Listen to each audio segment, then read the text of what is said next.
जब अंशा यूनिवर्सिटी से वापस अपने घर पहुंचती है तो वह देखकर हैरान रह जाती है कि उसके भाई ने पूरे मोहल्ले के लोगों को इकट्ठा कर रखा है। सबके सामने उसका भाई झूठे आरोप लगाते हुए कहता है कि अंशा ने उसकी सारी प्रॉपर्टी हड़प ली है और उसे सड़क पर ला खड़ा किया है। यह सुनकर मोहल्ले के लोग भी अंशा को बुरा भला कहने लगते हैं। उसका भाई उसे धक्के देता है और जानबूझकर उसकी इज्जत खराब करने की कोशिश करता है। गुस्से और बेबसी में अंशा एक डंडा उठा लेती है और अपने भाई पर वार करने के लिए आगे बढ़ती है, लेकिन अगले ही पल उसकी आंखों से आंसू निकल आते हैं। वह डंडा फेंक देती है और अपने कमरे में जाकर खुद को बंद कर लेती है। डर और घबराहट के बीच वह अंश को फोन करती है और रोते हुए कहती है कि उसे यहां से ले जाओ। ये लोग उसके दुश्मन बन गए हैं और उसे नहीं पता कि वे उसके साथ क्या करेंगे।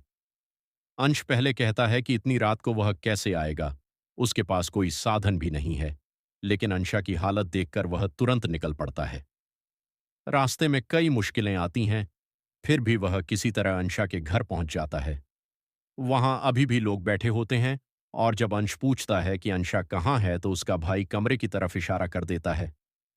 अंश बिना किसी की परवाह किए सीधे अंदर जाता है, अंशा का हाथ पकड़ता है और उसे बाहर लेकर आता है। यह देखकर लोग तरह तरह की बातें करने लगते हैं।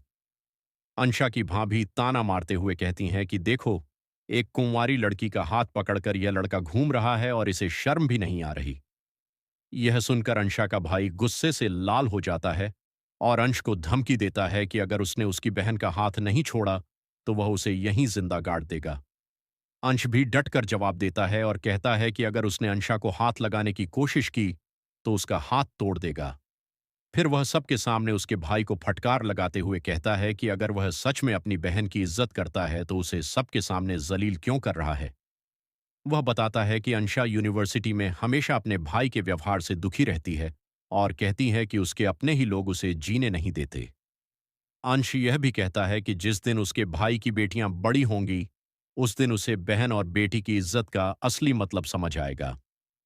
अंश की बातें सुनकर वहां मौजूद लोग भी चुप हो जाते हैं। इसके बाद अंश अंशा को अपने साथ वहां से ले जाता है। दोनों सड़क किनारे बैठकर देर तक अपने दिल का दर्द एक दूसरे से साझा करते हैं। अंश अपनी मुश्किल जिंदगी के बारे में बताता है कि कैसे वह लोगों के ताने सुनकर भी अपने सपनों के लिए संघर्ष कर रहा है, जबकि अंशा भी अपने घर के हालात और अपने भाई की ज्यादतियों के बारे में बताती है।